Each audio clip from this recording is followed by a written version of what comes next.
গৈ আছোঁ আমি এটা অতি সুন্দৰ জলপ্ৰপাতলৈ। আপোনালোককো দেখুৱাওঁ। কেনেদৰে যাওঁ আহকচোন চাওঁ।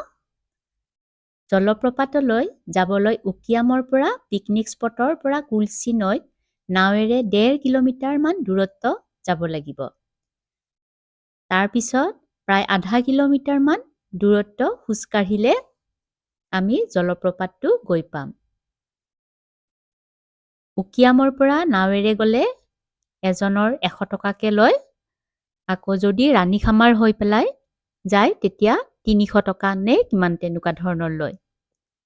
আহকচোন কেনেদৰে খোজকাঢ়ি যাওঁ। এয়া নাৱৰ পৰা নামি অকণমান খোজকাঢ়ি আহি এইখিনি পালোহি। এয়া চাওক, অলপ শিলগুটিবিলাক দেখিছেনে? শিলগুটিবোৰ এনেকৈ নিজৰা বৈ আহিছে। হয়তো বাৰিষাত বহুত পানী হয় ইফালেৰে। নাজানো, হয় যেন লাগিছে। এয়া খোজকাঢ়ি আহিছোঁ আমি আটায়ে। যিহেতু লগ লাগি গৈছিলোঁ, মোৰ পতিদেৱে ৰখি আছে। এনেদৰে ৰাস্তাবোৰ কাটি দিছে চাওকচোন। খুব ভাল লাগিলে গৈ পেলাই। ইমান সুন্দৰ পৰিৱেশ।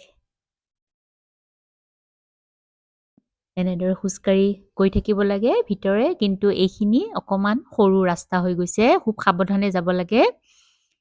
আপোনালোকে আহিলেও এইখিনি খুব সাৱধানে যাব। বাঁহ গছ আছে, হালি পৰিছে। এয়া দেখিছেনে?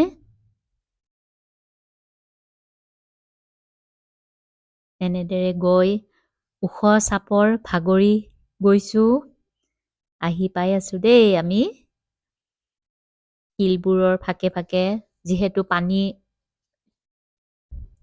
আহি যায়, সেইকাৰণে খুব পিছল হয়। জোতা পিন্ধি আহিব লাগে। জোতা পিন্ধি আহিলে খুব সুবিধা হয়। আপোনালোককো দেখুৱালোঁ চাওকচোন। অকণমান ফটো মাৰি ল'লোঁ, ভিডিঅ' কৰিলোঁ। এয়া চাওক নিজৰাটো কেনেদৰে, কুলচি নৈটো। নৈত এনেদৰে আমি আহি পেলাই চাইছোঁ। এয়া চাওক জলপ্ৰপাত কাপনডুংগা। এই জলপ্ৰপাতটোৰ নাম হৈছে কাপনডুংগা। এইটো উকিয়ামৰ পৰাও আহিব পাৰে আৰু ৰাণীখামাৰ হৈও এনেদৰে নাৱেৰে গৈ চাব পাৰে।